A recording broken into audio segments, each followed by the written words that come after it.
On the morning of November 1st, 1943, the gray light before sunrise barely reached the jungle canopy as landing craft idled offshore at Green Beach 2 on Bougainville. When the ramps finally dropped, the men stepped forward into noise, smoke, and fear. Among them was a 24-year-old surveyor from the 53rd Naval Construction Battalion, a Seabee whose job description had once sounded almost harmless: measure land, set stakes, help build runways. He carried no heavy weapon, only a carbine and an 18-pound theodolite, a gleaming brass instrument designed for precision, not survival. Within seconds of stepping onto the beach, machine gun fire stitched the sand and palm trunks around him, and the truth became unavoidable. This was not a rear area construction job. This was combat. Far to the northwest, nearly 200 miles away, stood Rabaul, the heart of Japanese power in the South Pacific. It was more than a base. It was a fortress, bristling with airfields, protected by tens of thousands of troops, and stocked with enough aircraft to sink Allied fleets if they were allowed to operate freely. As long as Rabaul remained untouched, every Allied move in the Solomons was threatened. The only way to neutralize it was from the air. And the only way to bomb it was to build American airfields closer than ever before. Bougainville was the key, and the Seabees were the ones who had to unlock it. The problem was that airfields did not simply appear. Before bulldozers could move, before coral could be crushed and graded, surveyors had to walk the ground, measure elevations, and establish precise lines. That meant standing upright in clearings hacked out of jungle, staring through optics for minutes at a time, hands steady, body motionless. In a peaceful world, it was tedious work. On Bougainville, it was an invitation to die. The first 72 hours shattered every assumption the Navy had made about construction troops. The manuals said Seabees worked behind secured lines. The infantry cleared the area, then the engineers followed. On Bougainville, there were no clear lines. The jungle swallowed Marines and Japanese alike, and enemy riflemen filtered back into supposedly secured areas with ease. By November 4th, survey parties pushing inland from the beaches toward planned airfield sites were already drawing fire. At first, it was confusing and unsettling rather than deadly. A single shot would crack through the air, striking a tree or a stake, missing its target by feet or inches. There would be no follow-up shots, no visible enemy. Men would drop to the ground and wait, hearts pounding, ears ringing. Marine patrols would sweep the area and find nothing. Then the work would resume, and the process would repeat. By November 6th, it was clear that this was not random harassment. The Japanese were watching, waiting, and choosing their moments. The snipers were professionals. They fired once, sometimes twice, and moved. They knew the value of patience. They understood that surveyors were more important than riflemen in foxholes. A single shattered theodolite could delay an entire airstrip. Every delayed airstrip meant fewer American planes in the sky and more freedom for Japanese forces across the Pacific. The survey crews became priority targets, hunted with methodical precision. Marine units did everything they could. Patrols swept tree lines at dawn and dusk. Artillery pounded suspected firing points. Scout snipers scanned the jungle through scopes, eyes aching from hours of staring into green shadows. Nothing worked. The jungle absorbed sound and light. Muzzle flashes vanished instantly. By the time Marines reached a firing position, the sniper was gone, leaving behind nothing but disturbed bark and a few spent cartridges. The numbers told a grim story. Survey work that should have taken hours stretched into days. Crews spent more time hiding than measuring. Only one team could work at a time, and even then, progress was painfully slow. Stakes were splintered.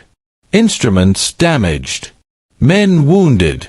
Lieutenant Commander Roy Harris, responsible for delivering airfields on a strict timetable, watched his plans unravel day by day. By mid-November, the stakes were clear. The bomber strip at Piva was supposed to be operational by December. Without it, American bombers could not reach Rabaul effectively. Every delay gave the Japanese more time to reinforce, resupply, and dig in across the Solomons. Harris knew the doctrine. Wait for the infantry to clear the area. But the jungle made that impossible. There was no clear area, only varying degrees of danger. As December approached, the Japanese snipers refined their methods. They abandoned obvious tree nests in favor of fallen logs, coral ridges, and dense undergrowth. They learned American patterns. A theodolite meant an airfield. An airfield meant defeat. The survey instrument itself became a symbol of the future the Japanese were trying to stop. Chief Petty Officer Williams learned this lesson the hard way when a single round smashed through his instrument from over 700 yards away. The shot destroyed not just expensive equipment, but days of work and precious time. Artillery was called in again. Jungle was torn apart. And again, the sniper returned afterward, placing another round through the same instrument. It was a message, deliberate and unmistakable. Shells meant nothing. The sniper remained. Morale began to crack. Surveyors asked to be reassigned. Harris faced pressure from above and desperation from below. General Turnage needed airfields. Admiral Morill's doctrine said Seabees could build under fire. But the reality on Bougainville was something else entirely. Construction troops were being hunted, and there was no clear answer. The breakthrough came not from a new weapon, but from understanding the enemy. Studying captured documents, Williams realized the Japanese had doctrine of their own. They were not improvising. They were following orders to destroy survey equipment because they knew exactly what it represented. That realization sparked a dangerous idea. If the Japanese were deliberately hunting the theodolite, then perhaps the theodolite could be used as bait. The plan was simple in concept and terrifying in execution. Williams would set up his instrument in the most exposed position possible and work openly, inviting a sniper's shot. Marine scout snipers would lie hidden, covering likely firing positions. When the Japanese fired, they would have seconds, perhaps less, to spot the muzzle flash and return fire before the sniper vanished again. At first, it didn't work. The enemy was cautious, adaptive, intelligent. A shot came from an uncovered angle, nearly killing Williams. But the Americans adapted too. More snipers. Better coverage. Backup operators. On December 23rd, the trap finally succeeded. A Japanese sniper revealed himself, and Marine rifles answered. For the first time, a survey crew had turned the tables. From that moment on, something changed. The fear was still there, but so was confidence. The survey crews were no longer helpless. They were participants in the fight. Airfield construction resumed with renewed urgency. By January 1944, Bougainville's airfields were operational, and American planes began to dominate the skies over Rabaul.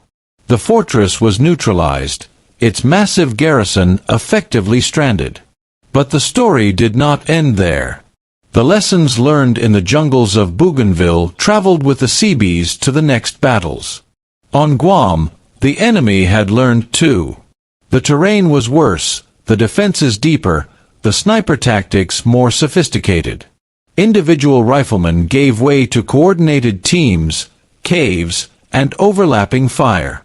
The old trap failed almost immediately. So Williams adapted again. Instead of hunting individual snipers, he used survey work to provoke entire defensive systems.